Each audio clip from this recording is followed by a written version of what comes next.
Before we start the show, I want to talk to you about the amazing sponsors that make all of this possible. I'm talking about Seabag Locker Coffee, Navy veteran owned, and when I say they take their coffee serious, you better believe that they guarantee you the freshest cup of coffee this side of the 7 seas. Drop your anchor at www.theseabaglocker.com.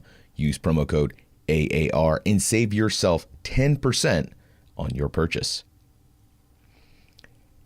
If you like the outdoors and you like your Seabag Locker coffee, then you need the Java Can, an all-in-one ruggedized coffee brewing system to help you make a delicious cup of coffee anywhere life takes you.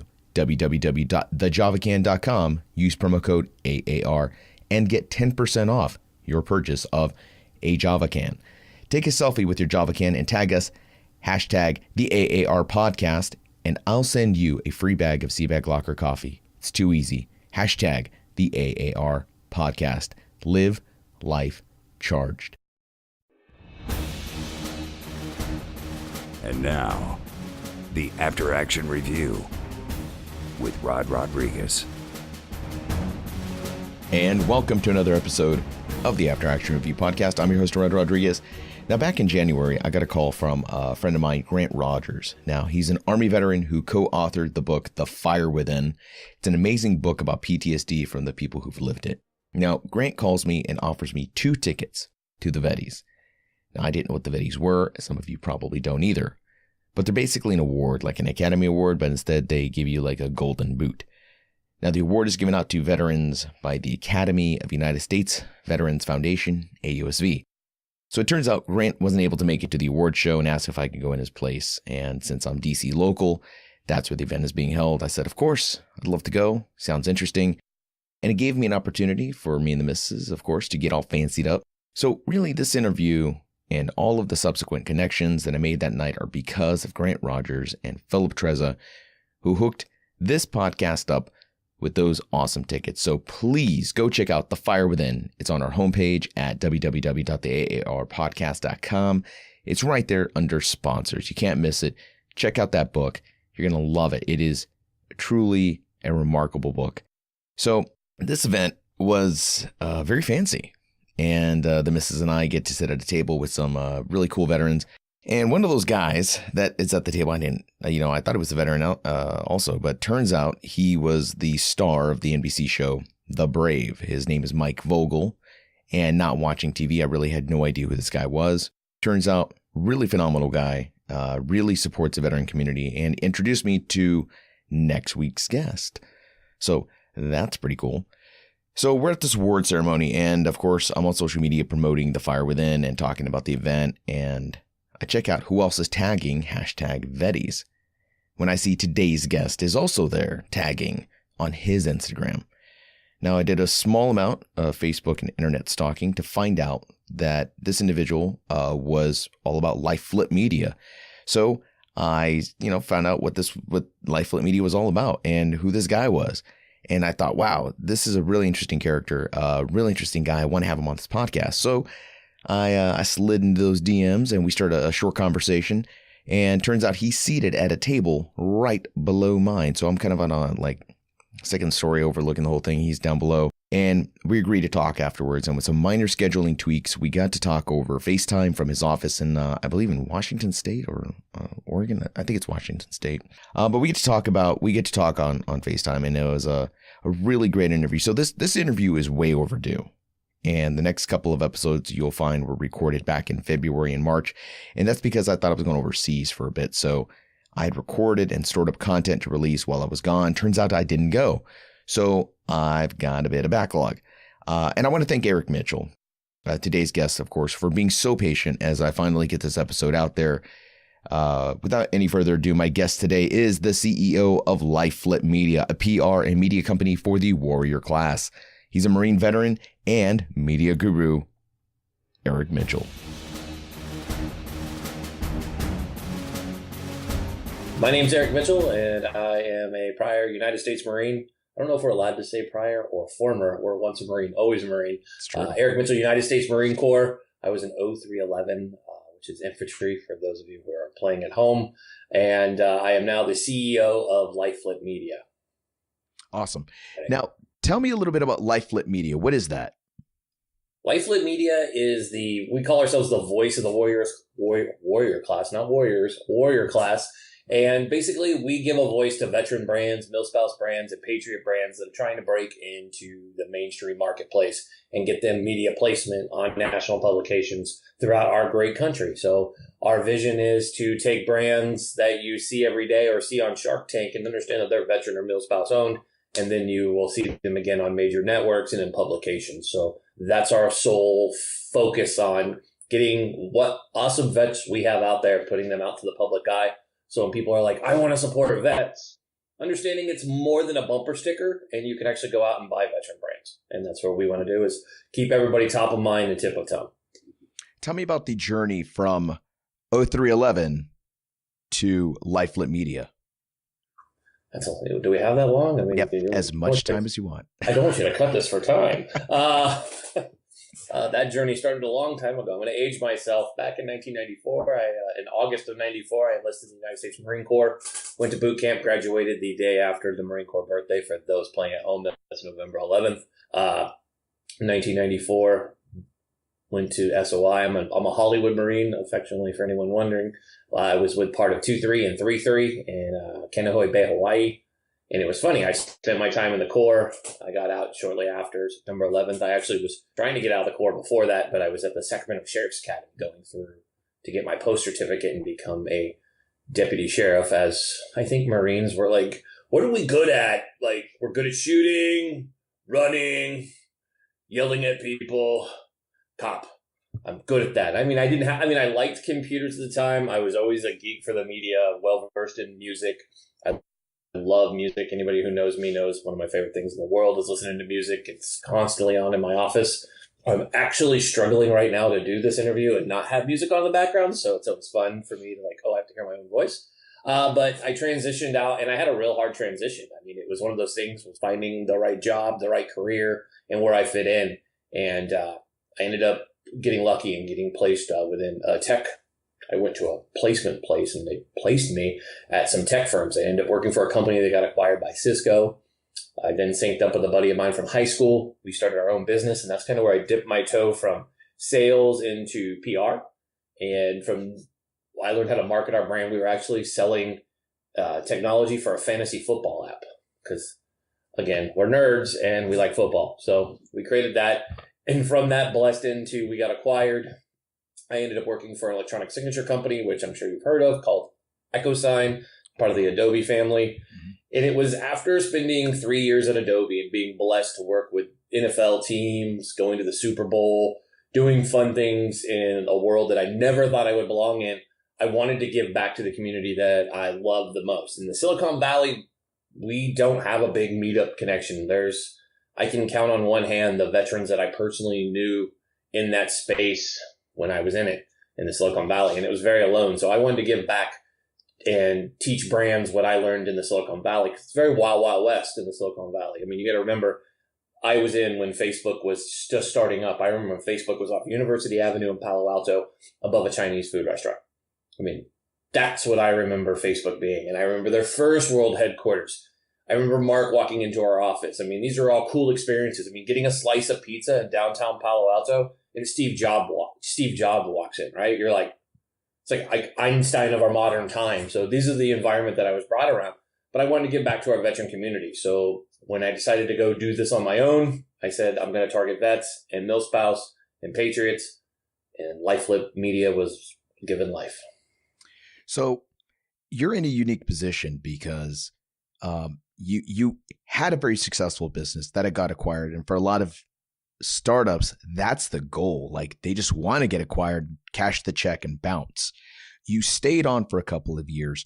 Why did you do that? Were you acquiring skills, or were you just not ready to let go of that baby?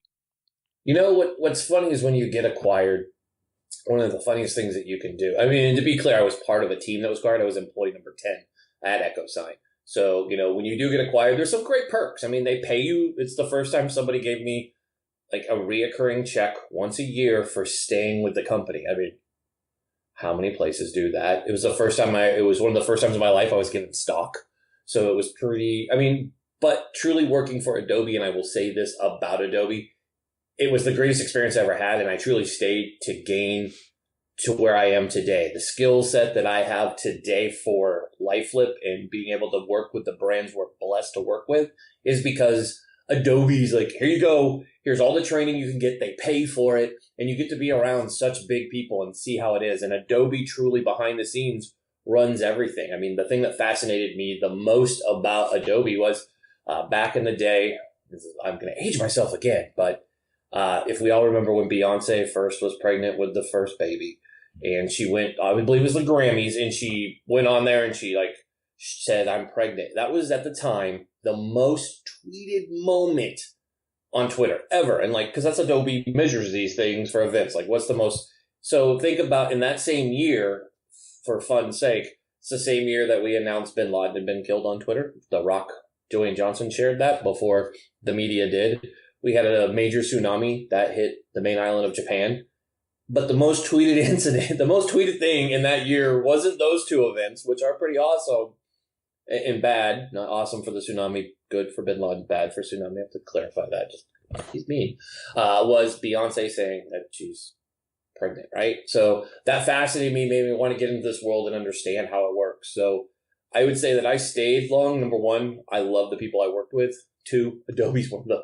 It was hard to leave. Adobe's fun to work with. They are very technology driven. They're everywhere, and they're very friendly with everything. And they actually have a very good veteran program and a very good family program. So it was the first time in all of my careers and things that I'd done since I got out that I felt comfortable, and my family was very part of it. We got to go do family functions, and making the decision to leave was a little difficult, but when we did, never look back. So I think that's interesting. A lot of veterans want to jump right into entrepreneurship. And one of the things that, a lot of successful people that have been on this show talk about is going out to acquire those skills, and you acquire those skills at these companies. Oh, that's very true. I mean, one of the things I always tell people is if back in the day when I have wanted to start my own business, and mind you, I had everybody come at me, and I'll be the first one to admit I failed more than I've been successful. I think that's one thing. I look at other entrepreneurs that are out there and the folks that I'm blessed to associate with as mentors and as clients. But there isn't a quick fix. You're not going to get rich quick, and you can't live in this, I want to be like everybody else. You have to go acquire the skill set. I was a boy from Folsom, California, who knew how to shoot a rifle. That was my skill set. And don't look at me now as the fat guy I am, but I actually could PT pretty well back in the day. And that's not a skill set you can go with. You're kind of like garbage man, longshoreman, cop, right? I mean, those are my order, not anybody else's. But you just have to go out and acquire it. And I think you shouldn't come out and right away think unless you have a great idea, but you have to start that great idea while you're still in. You can't just be like, I'm out today and I'm going to go create the next veteran t-shirt company because we don't have enough of those. None. I mean, it's a good idea. Go with it. If you come up with it, you should try it. You'll be the first one in the market. Don't do that. No, but seriously, you have to learn how to move into the space and understand that it's going to take time, and go out and learn some certain skills. If you know what you want to do, you need to learn how to go out and do that. And the difference now though, in defense of these new, the new people transitioning out, is we didn't have the assets that are in place now. We didn't have the vetteds of the world, the veteratis for mentorship. None of that existed. We weren't lucky enough to have that. I mean, I bring up vetted, but I know that there's bunker labs and vets in tech and vets and vets tech, and everybody has a vets in something, right? I just use vetted as the one I prefer because it actually focuses on all vets, because the statistics show that most veterans coming out, if they are going to start their own business, they're more likely to start a Main Street USA business because we relate to it easier. Most of us aren't going to create an app when we come out. I know you don't want me making an app because it would probably be wrong. And I have friends that actually made successful $1 million apps that are fart apps, and they're not vets. So I would never come up with that. You would think a grunt would have came up with that. But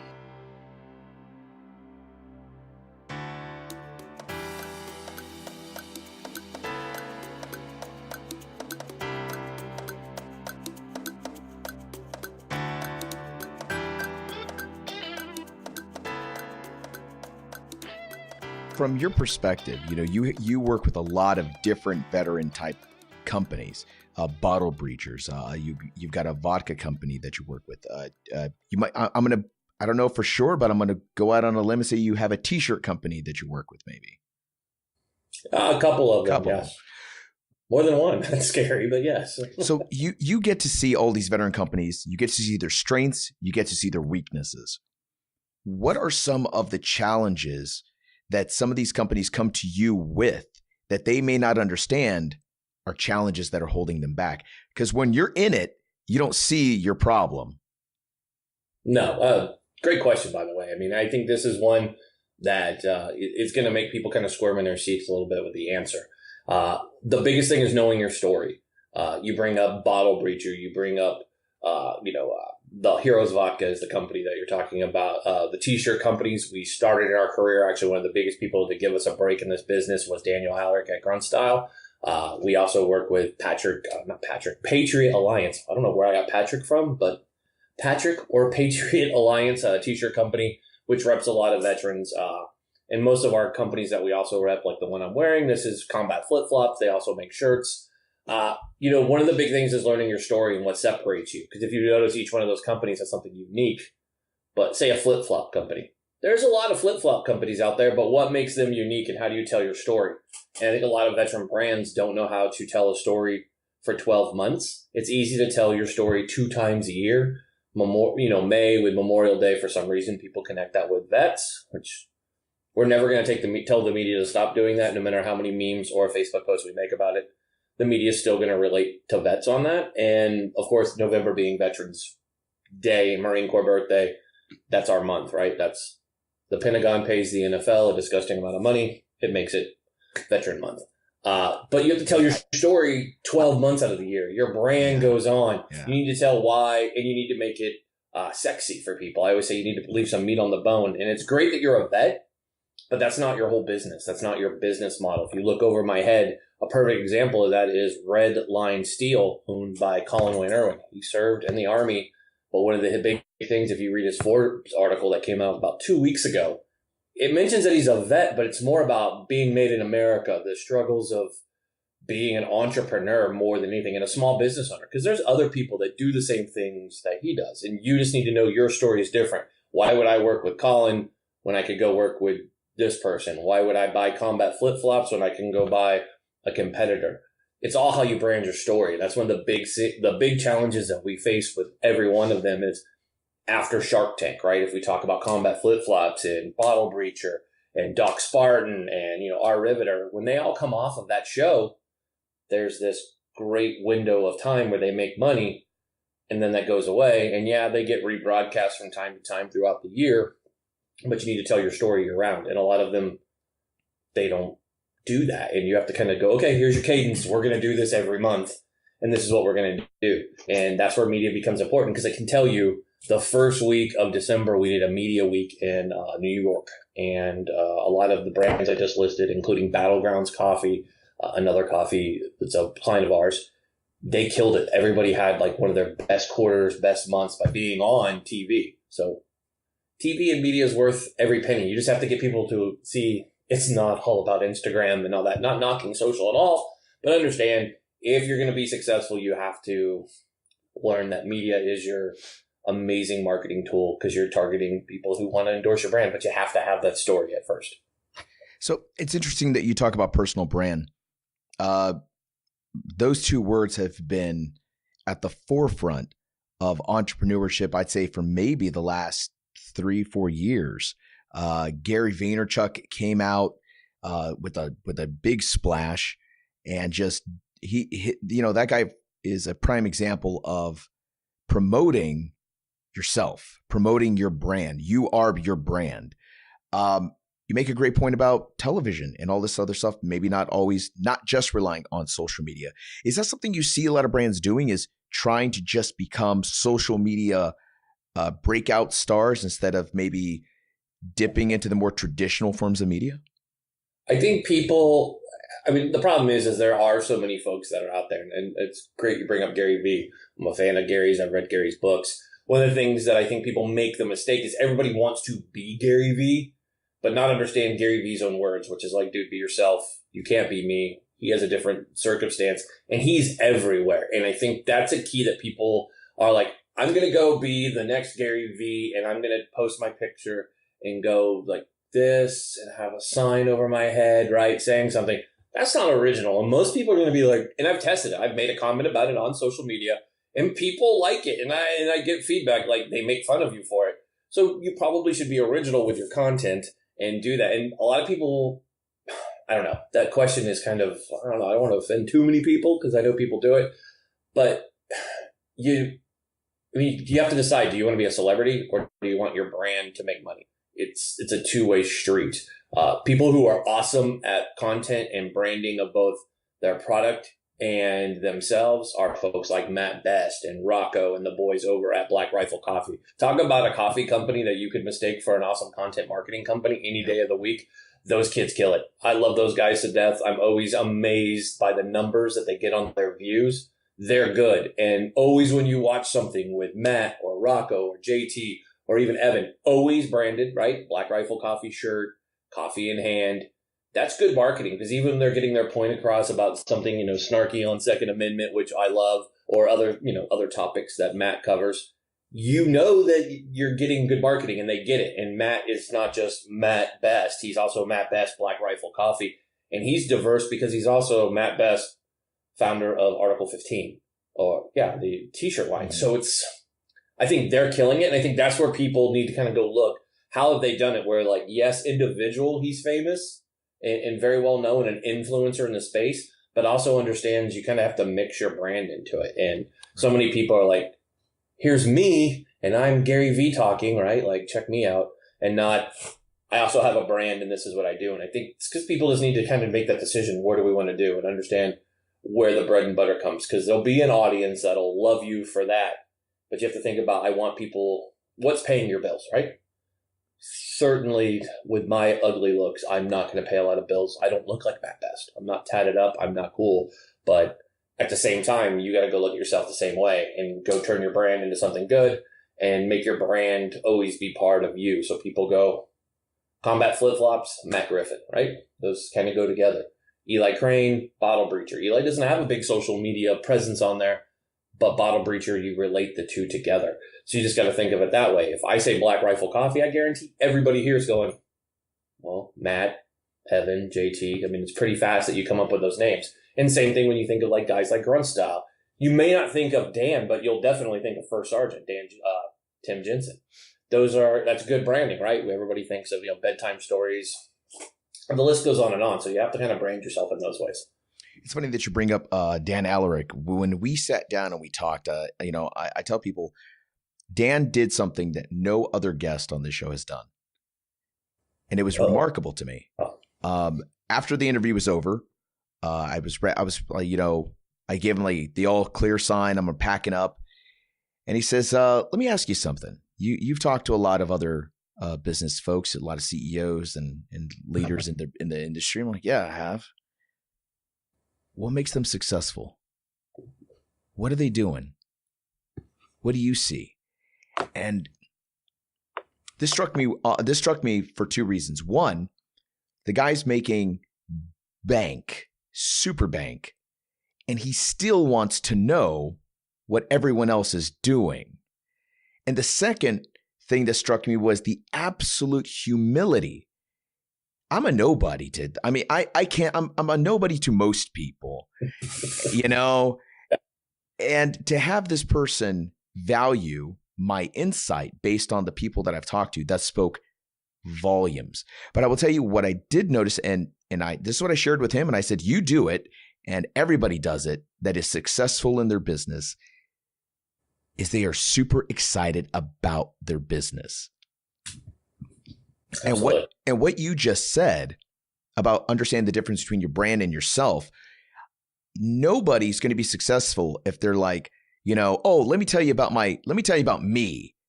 Oh, my business is cool, but I'm cooler. Like, no, dude, you're going to fail. And I've seen it. I've seen people on Instagram, on Facebook promoting themselves, and their business is almost like a blurb. It's very true. I mean, and Dan is one of those guys, and I'll say this: from the bottom of my heart, that guy's an amazing human being. I've had hours of time to spend with him, and his business ethic is second to none in our industry. He's changed the way. I mean, I'm a successful entrepreneur today because of guys like Dan and the things that he's done. And one thing that I've always taken away from any time with Dan is he always wants to see how he can make himself better as a leader, which I think is a principle of a great leader. 2, he reads constantly, is reading. I think that's a key thing. It's busy. His schedule is crazy. Personally, as his publicist, I could tell you when we were working every day together, it was nuts. So it's funny you bring up Dan. Dan is one of if you're looking for a mentor, that's a guy, if you ever get to run into him at a conference or anywhere, grab him for 5 minutes and pick his brain, because he's one of those guys, and there's people out there, if I can tell stories, but he's one of the first CEOs of a company, that's killing it. Absolutely owning the space. And if you don't believe me, make sure you're watching the game Sunday and you're going to go, oh crap, we were just talking about this. Very true what's going to happen Sunday. If you don't believe me, watch some commercials. You may or may not see a grunt style one. I'm just saying. Rumor has it. So I was astounded to see his, because I didn't realize how far they'd been reaching. And I saw them because I'm a big kickboxing fan, and I saw them on Glory. I was like, they're a Glory sponsor. Then I saw them in UFC, and I'm like, what is happening here? I remember they were a small t-shirt company, and now they're everywhere. Yeah, they're everywhere. They're in NASCAR. You got Spencer Boyd Racing, so he's racing at Daytona 500. You see him at UFC. Grunt style is everywhere, and it's pretty cool to see that. For a veteran brand. At the end of the day, it doesn't matter if you like grunt style or not, whether you like Black Rifle Coffee. You should just support the community that we have, and it's amazing to see that. At the end of the day, I don't always. We don't currently work with grunt style anymore, and that's fine by both of us. They're really big, so PR is not something they need, and Dan's more focused on growing this powerhouse. And after Sunday, you'll all see what I'm talking about. But, one of the things I take away was the learning experience of being around Dan. It's really helped me, and I think when you do see these leaders in our industry, they make sure that their brand comes first. Dan, if you go look at his Instagram, he posts from time to time, but grunt style is completely different. That's a beast. But he's always putting grunt style first, and that's what you have to do. If you're a leader of a brand, you'll see my Instagram. Same thing. I'm smaller potatoes than Dan Howard, but you go see the same thing. You see it with Matt Griffin. The list goes on and on. Evan, everybody. We tie in our brands through hashtags, but you have to be a humble leader, and you always have to be learning. And you can't think that you're at the top of the mountain ever, because you're never truly at the top of the mountain. If you get complacent, somebody's going to come take your lunch, and you have to live that way.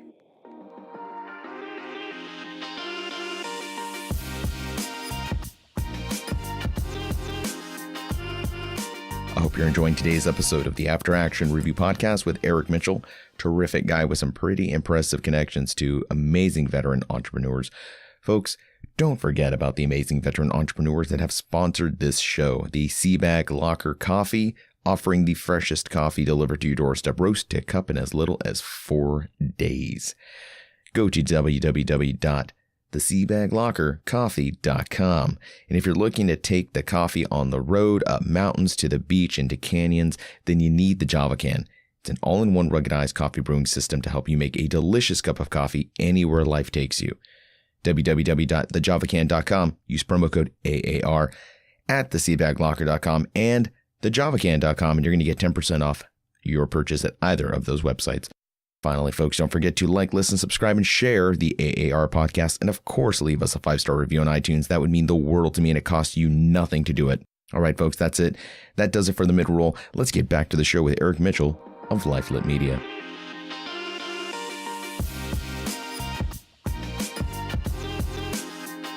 As you were building LifeLit Media, can you talk about a moment where it almost went off the rails, where it almost didn't work out, and how you approached that particular problem? Oh, God, yeah. Oh, I know it because I remember it very well.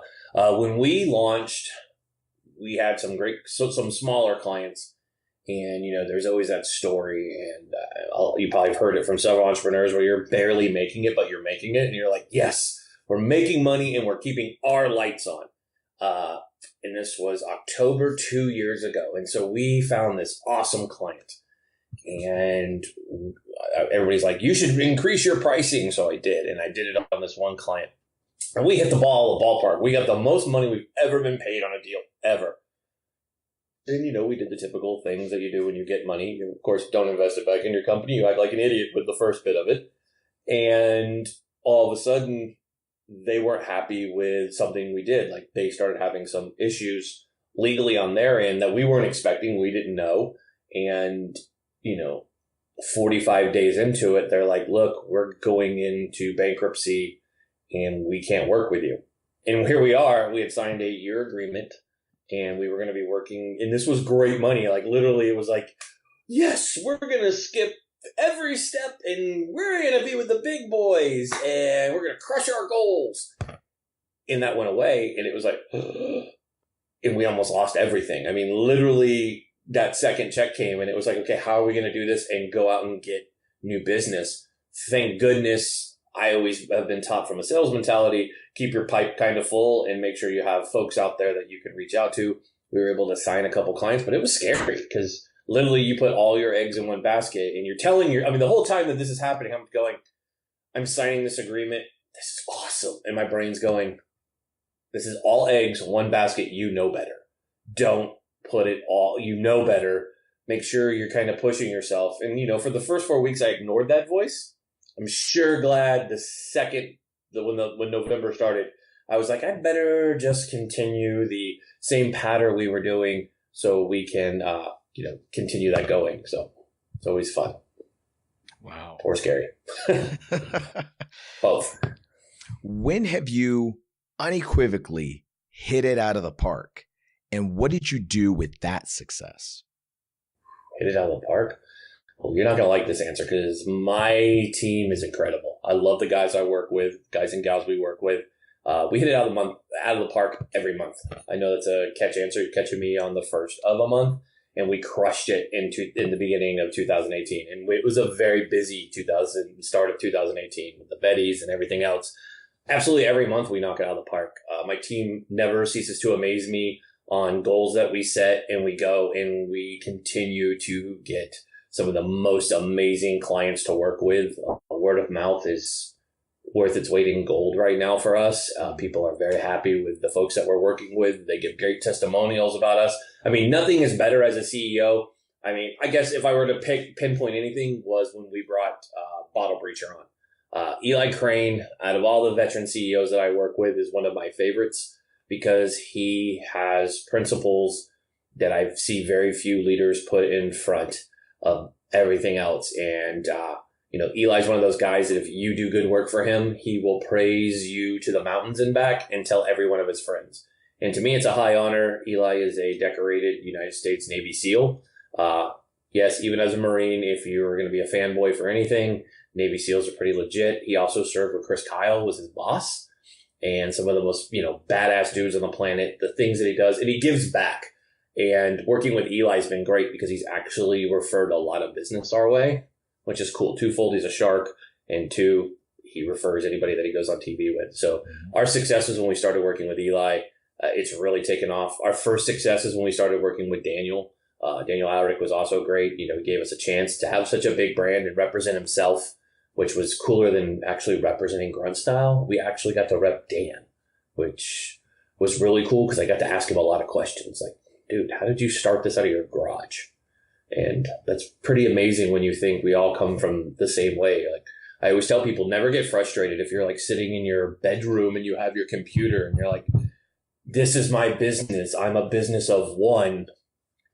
Be careful of what you wish for when you do want to make it big, because I speak as somebody with 20 employees, 20, which is huge for us. But I look at somebody like Dan, he started in his garage and he's got like 500 and two different states, and he's everywhere. And I see Eli going through the same growth. And I mean, even you see it with Black Rifle Coffee. I mean, be careful what you ask for. You're going to get a lot of people and you're going to have to deal with it. So never get frustrated when you start small, because you have to start somewhere. You're not going to start off and be a multi-billionaire. That's one of the big kind of humbling things when you're sitting at your desk and you're like, God, it's just me. What am I doing today? Like, are we going to make it? Wow, we got $2,500 in income. That's a lot better than other people. Because remember, 90% of all startups fail. And that's a number that you have to take to heart. So every day you wake up and you still have a business, grab onto it and make that day the best day you have, because you're going to be down the road, and hopefully you're 4 years down the road and you're like I am knocking on wood, by the way. You're sitting here and you're able to talk about a business that you think is successful and that makes you proud every day. But, I think that's the big takeaway. Why media? Why did you choose a media company? It sounds like you're sharp enough. You could have done a lot of different things. Why did you choose to make a media company?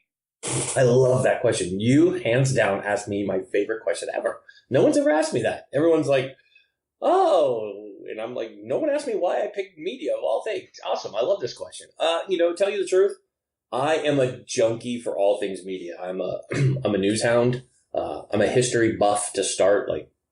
2 weeks ago, we were at the Vetties. We spent Friday going to every memorial, and actually Sunday morning, we actually made our flight later so I could go see the ones we missed on Friday. We walked over 20 miles in DC between 2 days. I love media, and I understand its power. I also took some great advice from a friend of mine whose wife does PR for Mark Benioff, one of the richest men alive, runs Salesforce, and her advice to me was simple. I said, how are you successful? And she says, I picked a vertical that a lot of people aren't good, that not a lot of people are in, and I absolutely decided to own it and not try to be everything to everyone. I know my lane and I stay in it, and I don't try to go and deal with this, that, and the other. And I said, well, crap, that's the best advice I ever got. And I went, besides joining the Marine Corps and marrying my wife, those are two other pretty cool things. But that was good advice. I have to say that she will eventually be like, look, honey, shout out.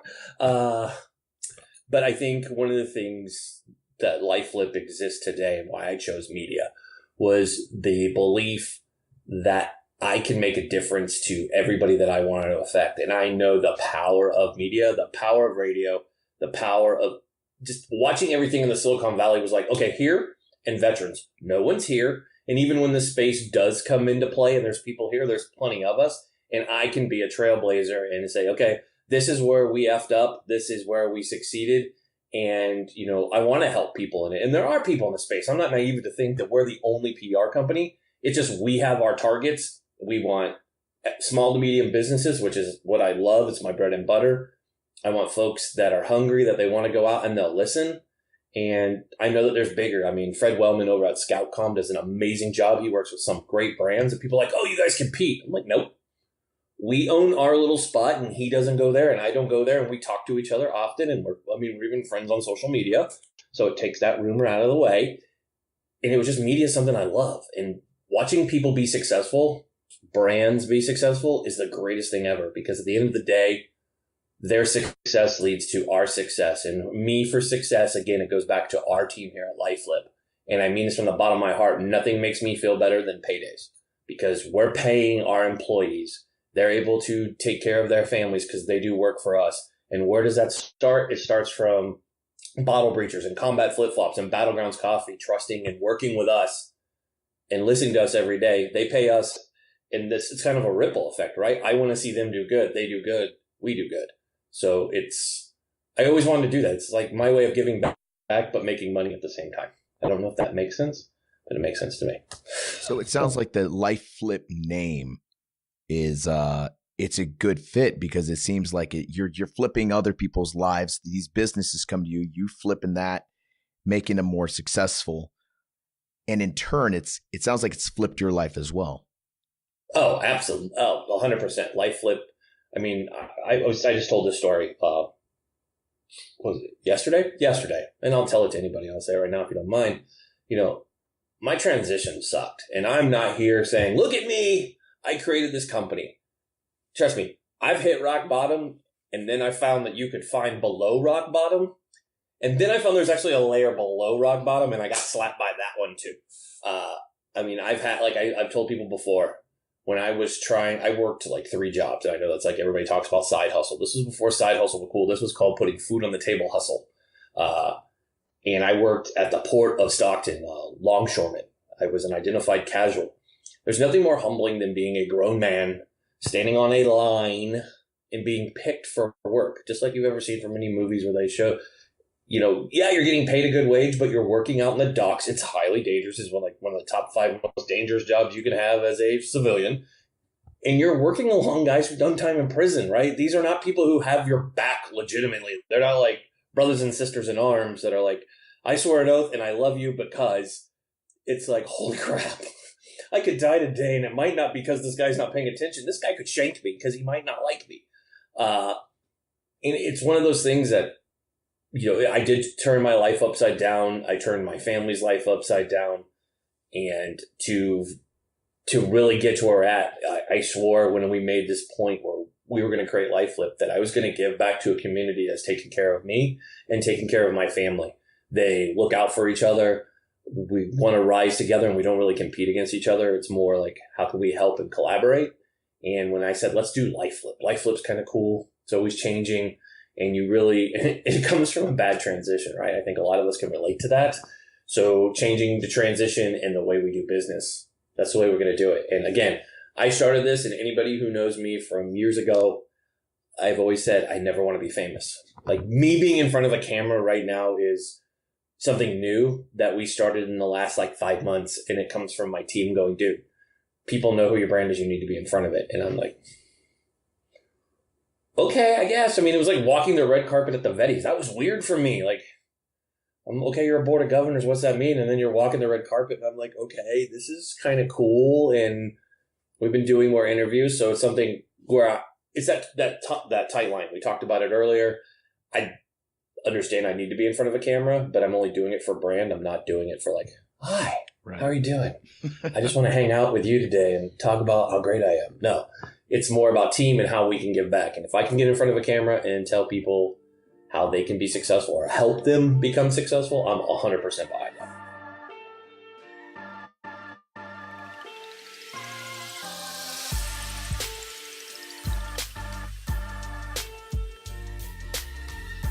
So right now there's a veteran sitting, listening, or watching, and they've got an idea. They've got a plan. They've got an idea for a business. They just don't have a plan, but they've got an idea and it's burning in their brain.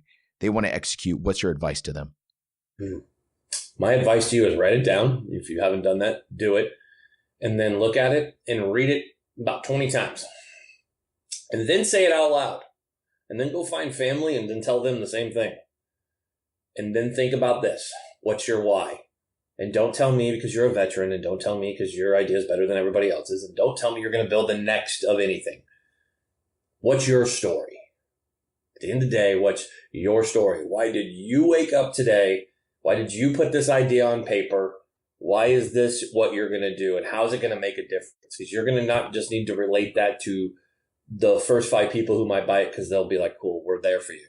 But you want people to support you and share it throughout our community, which is the veteran no spouse community. But think about small businesses. Think about you get in the regional media. What makes you different? Why should they put you on there? I mean, it's hard. There's a lot of people doing the same things, but obviously they're surviving. I mean, there's multiple t-shirt companies in the veteran space, multiple coffee. Those businesses are thriving. They're still making money. Why? Because each one of them has a story. You need to do the same thing. I mean, that's why Pepsi and Coke exist today, right? Pepsi and Coke are always, they have their story and it's unique. Why should you drink Coke? Why should you drink Pepsi? We know it's not good for us, but they're still killing it in sales, right? Same like McDonald's. Even McDonald's has a new story. So think about it. Even the top guys have to do it. So you as the beginning, you need to have a story that makes you unique, because when you start pitching this to not just investors and to prospect clients, but to media, you need to have your story, your why, what separates you. Or you can come live in my world and know all of your customers' whys. And that's not fun because you forget your why and know everybody else's. True story. No, I know mine. I do know mine, actually. Don't think I don't. I do know ours. Terrific. Eric, I want to thank you 1,000 times for taking time out of your very busy schedule to be on the show. I know you've got 1,000 things going on right now. I saw you on those other podcasts, the other shows on Facebook. You're out there killing the game, and it was great to see you at the Vettys. Oh, it was great. I thought it was funny. I mean, we didn't even talk about that, where I was messaging you on like, we were on like we were talking about Montel. Cause come on, was that like the most like, yeah, like I was like Montel 2020, let's go. I'm behind it. Who's with me? You know All what? of a sudden you're like, yeah, it was great. I'm like, well, how do you know? Oh, you're watching the live stream. You're like, I'm here too. I'm like, well, where? Then we message each other. I'm like, I'm table 15. You're like, I'm table 40. And I'm like, and I was supposed to sit upstairs, by the way. They had messed up on our seating. So we were like, we owned a table. We purchased a table. It was like, we sponsored a table. No hate on us all. NHW, they did a great job. It was more the hotel screwed it up, not them. And I laughed because you were like, I'm table blah, blah, blah. And I'm like looking at the little, because we have the seating map, because we were also doing some PR. And we had Eli was a presenter. So we're like looking, and I'm like, he's right there, like right above me. Like, isn't that ironic? So it was great to finally meet you in person. I know we see each other on social. It was great actually meeting a lot of people that we see on Facebook, especially for me being on the West Coast and we're still growing into those events. I'm telling everybody out there, if they're listening, if you can go to a veteran event, you should. It's amazing the network that you will build. I mean, look at the two of us. I mean, we have conversations back and forth. I mean, it just puts the relationship together better, and then you see each other in our network. So there's a lot of big conferences coming up. I'll suggest a couple of them if you don't mind. The Military Influencers Conference in September in Orlando is a must attend. There'll be some great influencers there. A lot of people in this space will be there. If you're into tech, I know VetCon is going to be coming up soon, but those are some big ones that are coming out. And, if you're going to do that and you want to actually feel good and learn, those are the two places. Because I could tell you Military Influencers Conference in Dallas, I can give you a list of people that I either A, met, or B, personally know now, and then C, I can tell you how much business that they've developed out of that because they built this network and like, how can I help you? And how can I help you? And you have a couple hundred people doing that. All of a sudden, you're not alone in that boat anymore. It's nice to have other people rowing with you. That's awesome. And just so you know, it's funny because we're sitting at that table and my girl is sitting next to me and she has these eagle eyes and she saw you and she was like, he's on his phone. You're on your. Is that him? And I was like, what? So true, right? I think we were too. I was like, it came through in Messenger, and I was like, okay, this is creepy. Because yeah, she did wave at me because she was the first one. I think I did the dude nod. Like, that was her. That was her. She was like, that's him right there. I'm like, how did you see this? It's so dark in here. What is wrong with you? That's freaked me out a little bit. A good point on Montel, by the way. I didn't know he had MS. Mm-hmm. I had no idea. And to see the way he spoke, his command of that room was unreal. I was like, you running for office, man? Because you probably could. You probably could. He fired up that room. I mean, he did. Everybody. I mean, out of everybody who presented, I loved him. And then that gentleman in the wheelchair that told the story about being in the hole and digging your way out, the Marine. Oh, my God. I mean, there wasn't a dry, but him and Montel crushed it. I mean, Montel was up there, and I'm like, I feel for anybody else going up on stage after Montel was up there. Oh, God. Because, I mean, he called out the VA. The secretary of the VA, he, like, pointed at him. I'm like, yeah, that just happened right now. I'm like, Montel's in a room full of his brothers and sisters. He's going to go off. He's like, it's time. Secretary Kelly's right there. General Kelly's just like, you're on your own, bro. Yeah, hey, I see you, but I can't feel you, You're all by yourself at that table. How's that feel? Kind of lonely. The only funny moment that I thought, besides Montel crushing it, was when Jake Tapper got the Veterans Choice Award. There wasn't a lot of clapping for that, which I thought was really funny. And then, I just thought it was awkward for Jake to get it. I mean, I get it. He's been kind to the Academy, but a lot of people were like, the number one thing I heard was people then went to the bar afterwards, and on TV there was Jake Tapper trashing like the president and a whole bunch of stuff, and they're like, we just gave you an award. We don't do that publicly. Can you not do that publicly either? Like, you were just here. But I had some good conversations with Jake. He was interesting, but Montel was hands down one of my favorite people to get to have a chit chat with. And the cast of The Brave, they were cool to talk to. I mean, oh my God! So I'm going to share a very embarrassing story with you really quick. Wait. So I don't know. I don't watch a lot of television. I don't know any of these people. All I do know is that they look gorgeous. they're just glamorous looking people, right? So this guy sits down at our table and he's put together way too well. Like, this dude is not your average dude. And I look over at him and my girl's like, I know him from something. And I have no filter. And I'm like, hey man, I feel like I should know you. He's like, nah, you shouldn't. I'm like, nah, you're put together way too well. Who are you and what are you in? Because you're in something. You're an actor, right? He's like, yeah, I'm an actor. Well, what are you in? And he proceeded to tell me the shows and movies that he was in. And my girl is just starstruck. She's like, oh my God, I knew it. He's been in the Dome. He's been in this movie. And I'm like, oh, that's cool, man. I didn't know. And I'm just sitting there like, all right, Mike, cool, buddy. What's up? Cool. I was like table 41 for life, whatever. I don't know what to tell you. But interesting story to that. He hooked me up with another veteran, the military consultant for the show, The Brave, right, who owns a company called Vital Warrior, and they do yoga for PTSD. Oh, sweet. Just talked to him last night. I got to tell you, that was one of the most powerful hours talking to that guy. I was like, boom, like this. Incredible person. Those guys were awesome. I will say that those actors, it was funny. We had one of our moments because we do I'm good friends with Nate Boyer. And obviously Eli was there. So, you got Green Beret, SEAL, Saul, DeFranco owns Battlegrounds Coffee, also SEAL Team 3, youngest SEAL ever. And I went up and we have this ongoing joke. Let's take a photo of real guys, operators, team guys. Don't say operator and team guy. You have to separate the two because they're not operators. And anyways, and go up there and take a picture with a guy who plays kind of like all of them combined.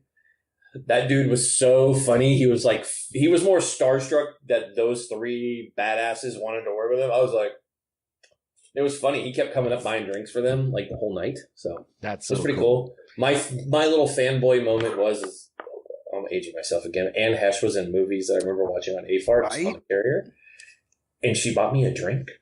And we took a picture together and I hung out and she was buying pizza for the bar because we were staying at the hotel. So for us, it was just ironic because she was buying pizza. It was cool because they were so humble to be around us. And then her comment was, you guys are fun. You're not starstruck. You just their comment was, you treat us like we're just normal people. I'm like, because you're normal people. Because you're normal people. Who's abnormal? I mean, we act more foolish around our own than we do anything else. I mean, I've watched people run up to Eli. I've watched people run up to Nate. I mean, Nate had 2 movies come out the day before he walked the red carpet. I mean, talk about a guy who was in 12 Strong, and then the new movie, I forget it, he'll probably kill me, that has Gerard Butler in it and Ice Cube's son, and 50 Cent is in it. Both did very well, but I mean, it was funny to see Nate walk that, and you're just like, Nate's such a celebrity, but doesn't act like one. I think that's the big takeaway from. So next year, everyone go to the Vettys. It's going to be worthwhile. It's funny because my girl was saying the same thing. She's like, everybody here is treating all the celebrities so cool, and I'm like, now you want to see everyone fan out? You want to see you want to see some true fanboy? Let General Mattis walk in. Oh God! Let General Mattis walk in. Yeah. I mean, Kelly was just about as bad. Did you see the line to chat with General Kelly? I mean, it was. I mean, I'm gonna say that was my fanboy moment. My true fanboy moment for him is one. He was he was the base general at MCRD San Diego in 1994. He sat right next to my grandfather, who was a full colonel in the United States Army, who's since passed. When we did our pass and review for graduation, General Kelly sat next to my grandfather. I got to meet General Kelly. Here was some boot. He was like, remember, always remember your Marine Corps values is what was General. So I got to go up and meet General Kelly, now, Chief of Staff of the White House. And I walked up and he gave me 10 minutes of his time. And I was like, you're General Kelly. You're cool. I mean, he's not just to me, not just he's amazing in every aspect. He's also a Gold Star parent. And to me, that besides being a Marine, that hits hard, being a parent, being everything and going, dude, you are truly, he's one of those guys just like Mattis that you look at and you feel that value. Well, I know you agree with me on this, that service never ends. Mm-hmm. And those are our poster children for it. I generally believe if Patton would have not passed away after World War II, Patton would have been one of our kind of leaders the same way. I mean, Patton was hey, service never ends. Just because you raise your right hand and you're no longer in uniform, it never really comes off. That's why our numbers are so small. It's like, well, we make up 3% of American population serves. So, I mean, that's why you see so many successful businesses now, because we believe in that. And there's some big ones. So it was great chatting with General Kelly. The scary thing is he knew who I was. Whoa, look at you. Weird. He's like, you're that veteran PR guy. I'm like, that's awesome. I was like, you're the best. And he was funny because his phone kept going off. And he's like, excuse me. Turns around. And I started to walk away. His security's like, he's not done with you. I'm like, okay. I'm like, we're not done with each other then, are we? I mean, there's a photo I think I posted on social. I'm holding a drink and I kind of have like this haha, like, you know, that grin that you can have when you've won. That's because General Kelly just walked away. His security detail's like right in front of me. And I'm like, that was the coolest dude. Him and Montel. Like getting a couple of minutes with Montel was awesome because we tried to give breachers out to everyone. One, don't try to give the chief of staff of the White House a bottle breacher that's a 50 cal. Security tends not to think that's too funny. And I was like, but he's a Navy SEAL. Like, he's not going to do anything. Like, he technically doesn't need you guys. Yeah, you're safe. He's got a room full of badasses. But it was that, and then Montel, we got to give him one. And Montel was funny because we got to meet him during one of the presentations. And we went up and he was like, oh, this is, you know, he looked at it and he was awesome. And then we came and sat back down. And all of a sudden, HW, I love HW Floyd. Dude is just an amazing Marine. He comes over. He's like, you do.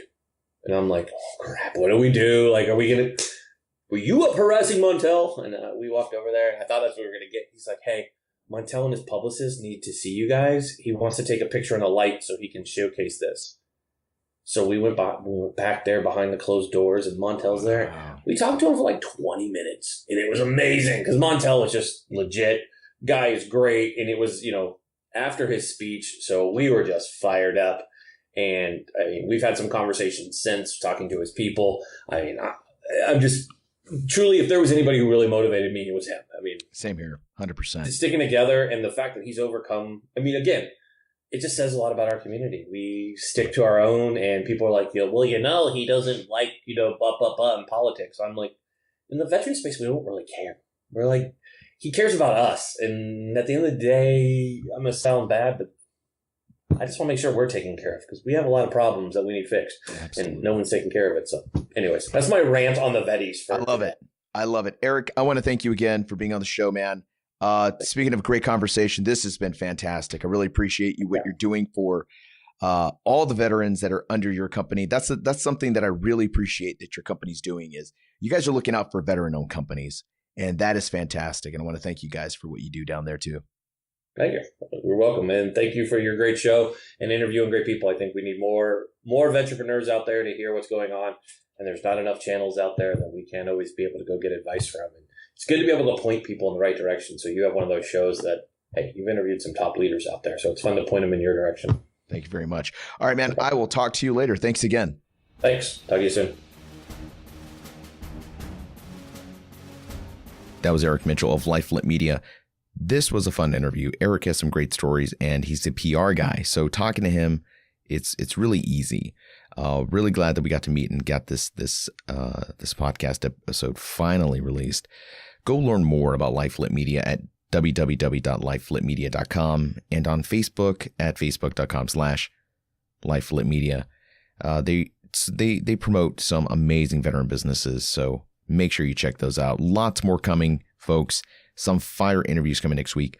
Local business owner and political influencer Fernando Torres and I, we talk about how he balances politics and business, as well as what it's like to be a Latino Republican in today's political landscape. I've also got a recap of a terrific veterans event that was put on by Patriot Boot Camp, the first veterans hackathon here in the DC area. I was there to cover it all, so I've got that. And because why not? You know, who needs to sleep when there's so much podcast editing to do? Coming at you very soon, hopefully next Thursday. My interview with NBC's The Braves' very own military advisor, former Navy SEAL Mikhail Vega. He's on the show. That was a great interview. That one, we talk about some pretty personal things, and man, I can't wait to share that one with you. Like, listen, subscribe, and share, and I will see you at the next episode.